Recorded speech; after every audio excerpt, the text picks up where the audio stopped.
Hey there, this is Miriam Schulman, founder of the Inspiration Place, and today I am thrilled to be sitting down and talking with my dear friend and very talented artist, Carolyn Dubie. So stay tuned for the interview with Carolyn Dubie.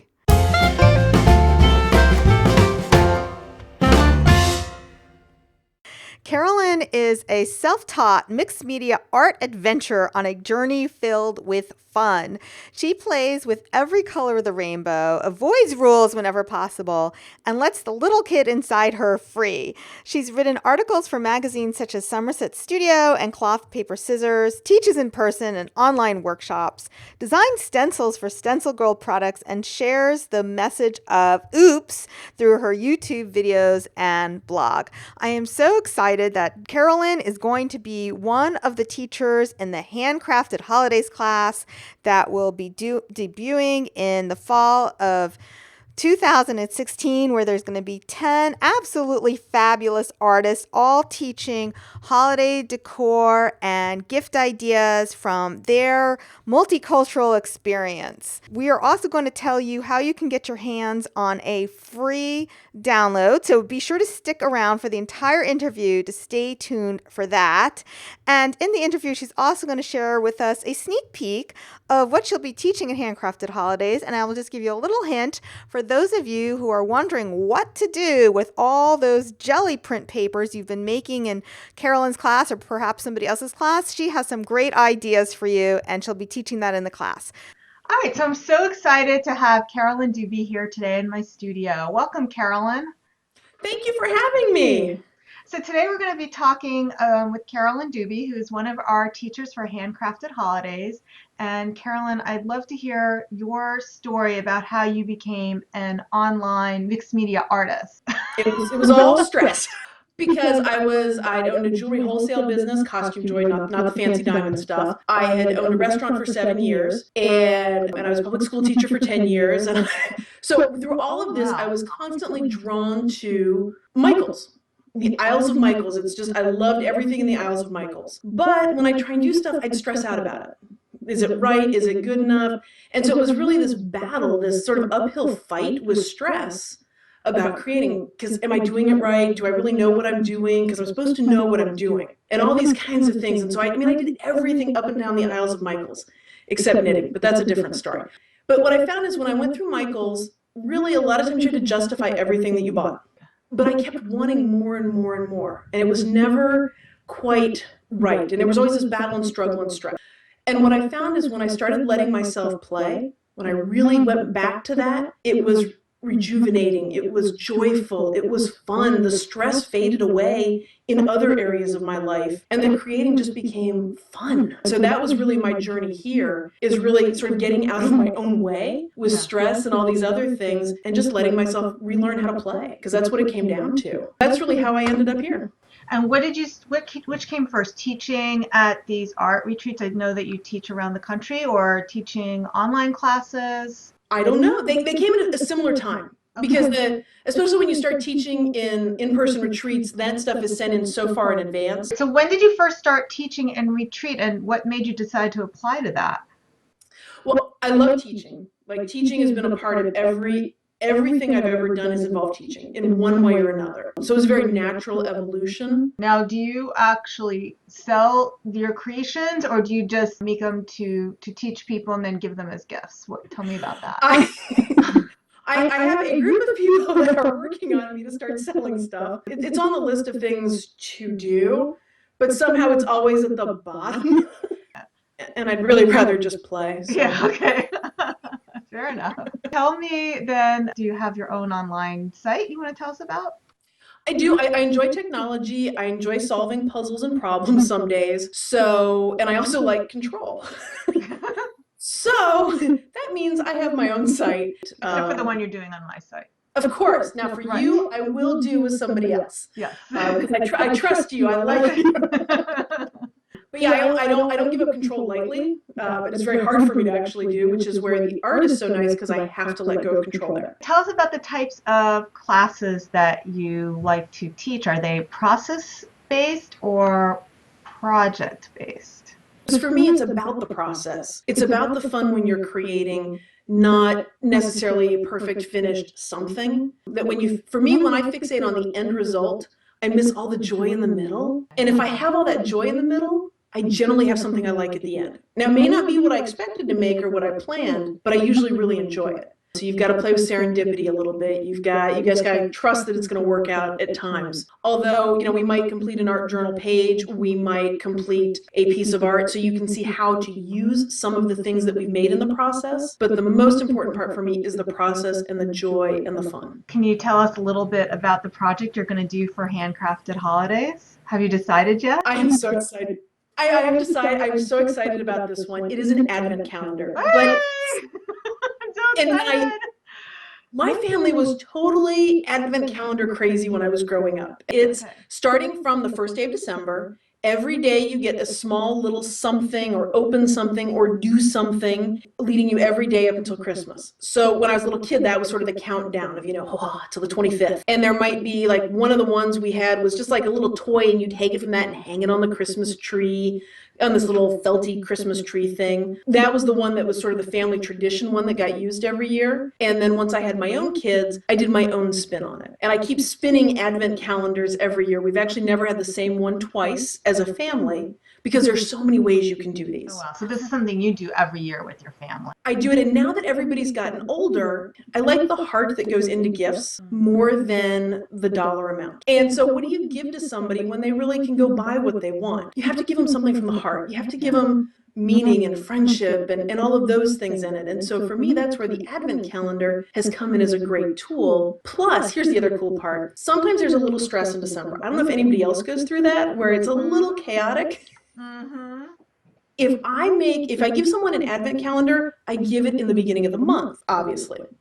So by doing that, I'm now scot-free off the hook, and now I can enjoy December because I've given my gift, as opposed to the stress kind of thing. So that's one of the advantages to advent calendars.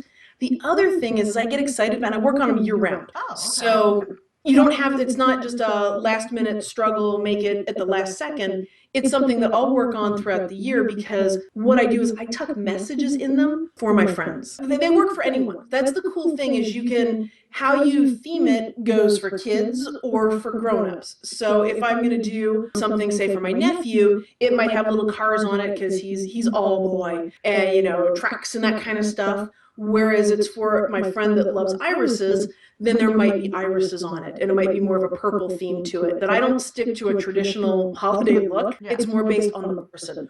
Which means the cool thing about these is if you put it to 25 days, it's called Christmas. If you put it to 31, it's called, whatever month that has 31 days in it. If you put it like if a friend who has a birthday on the 8th, that I might do one from the 1 to the 8, 1 to 8, so that it's a birthday gift. So it's the same kind of thing can be used lots and lots of different ways. And that's one of the things that I'm incorporating into the workshop is sharing all the things that I've learned about advent calendars and how to customize it for both the holidays and any other holiday or special event that you want. So like a countdown to the last day of school for the kids that kind of get into that. Yeah, teachers.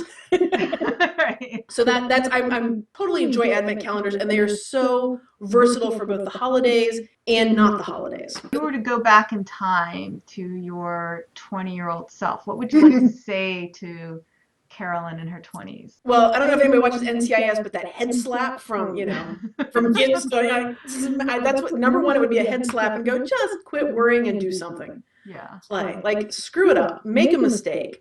Really, it's paint and it's paper. I can get more. I'm not using, the last vessel of paint that Monet ever mixed. I mean, it's you just go to the store and get another one. But the way I had all the stress with it, you'd think I was playing with that. So I would just smack myself in the head. Does that still creep in from time to time? Do you ever hear those demons coming back? And oh, yeah. Yeah. Like, oh, this is for an online class and this better come out, or it always comes back, but it doesn't come back with the power. When I start to feel that any of that criticism, I can't say that I screwed that up or I failed or it's a mistake. Like that has sort of become taboo in my studio. I just say, oops. It's an outstanding opportunity presenting suddenly. And that came about because, it's just a mistake. There's an opportunity in it. When people would say that to me when you're in it, you just want to hit them. Yeah. I'm like, but yet I knew that was the answer. So I had to find a way to laugh at myself because it really is ridiculous. I mean, you'd think I had a commission from the Louvre, with the way I'm like, really? No. This is just Right. do. To do a jelly print. So yeah, it creeps in. Honestly, creeps in probably as much as it used to. Except that now when it creeps in, I go, oh yeah, there you are again. Okay, no, and it's much easier to quiet down or dismiss than it was in the past. Like it was driving before, and now I'm like, I just go sit in the back seat. Yeah. And then I just start making stuff because I've made enough that I know, you know what, this one may not turn out the way I want, but the next one will. Or I may not know where it's going yet, but it will get there, which is why I love mixed media. Just smack another layer on that sucker. There's a saying, and I wish, I forget who said this, Seth Apter maybe, you're one layer away from your masterpiece, but you're also always one layer away from ruining it or something. It's something like that. You're always one layer away from it being really good or a disaster. So, and if you do nothing, you're always one, like you'll never get there. And one of the things I know a lot of people have been told, I was told over and over again, and I know some of my friends have been told that, is you need to pick your style. Pick that one thing, that great quest for your style, so that people can recognize your art, excuse me, can recognize your art from somebody else's. Yeah. And I haven't found that one thing yet. Oh, I don't think that's true. When I go through Instagram, I immediately, when I see your stuff, I know it's yours. Because of the color. Exactly. Your color. So the shapes are kind of become irrelevant because it's your color combinations are very much you, and they always like make me smile whenever I see it. It's like, oh, happy. Well, and a lot, but with people, like it can be something so simple as color that becomes your style. Yes. And I couldn't handle just doing one thing. So if I got color, I can go do anything that I want. Right now I'm loving butterflies because it's the time of year for me. So butterflies just, and when you see that last butterfly of the season, you're like, oh, and you don't want it to end, so you keep playing. Yeah, so I'll do that. Yeah, it's just, it varies. It's totally a mood thing. So where else can we find your great demonstrations online, Carolyn? You can find, I have a couple of YouTube videos, I think around 300 plus at this point. One or two there. So I have lots of YouTube videos. I'm also on Instagram and Facebook and Pinterest, the usual haunts where you'll find creative people. What is your handle on all these places? Yeah, it's not the same. Oh, dear. All right, so we'll include the links to all of your fabulous, colorful places. There's another Carolyn, mind, right? Well, there's another Carolyn Dubie that stole some of them before I could get to them. So yeah, but it's some variation of Carolyn Dubie usually. Okay. All right, great. So thank you so much for spending this time with me, and I'm so excited to do the Advent calendar. I can't wait for that class to sign up, and I'm so glad you're going to be a part of it. Well, thank you for inviting me to be a part. I'm so excited to be sharing this with all these other incredibly talented artists that are in it too. So there you have it. On behalf of Carolyn and myself, thank you so much for spending this time with us. And as I promised, I was going to tell you how you can get your hands on this beautiful print giveaway that Carolyn designed. So I show you how it looks like in a frame. I think it's absolutely gorgeous. And all you have to do is enter your name and your email address, and we will send you the digital download straight to your inbox. In the meanwhile, we hope that you also sign up for Handcrafted Holidays. The class is open for registration, and there is more details on my website, the inspirationplace.net. And so come over there and check that out, and we hope to see you in class. So good luck with all your creative adventures, and I will see you soon. Take care.